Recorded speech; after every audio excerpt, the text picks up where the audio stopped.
Hello, welcome to FXToday.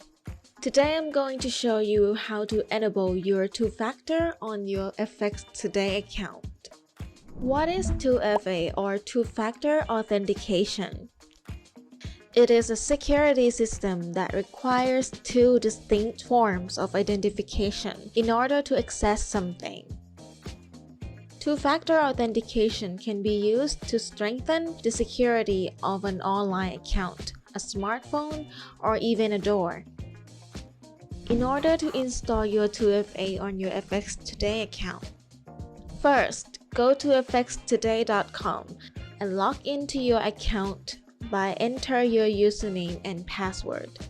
Then click Sign In. Then click Profile on the menu on the left.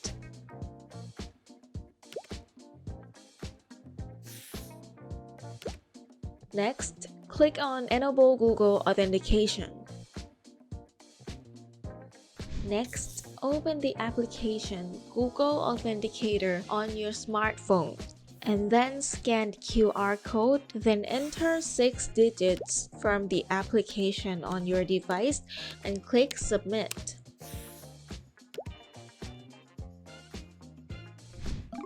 A red symbol will appear, which means the process is done. You can click here if you want to change or disable your service.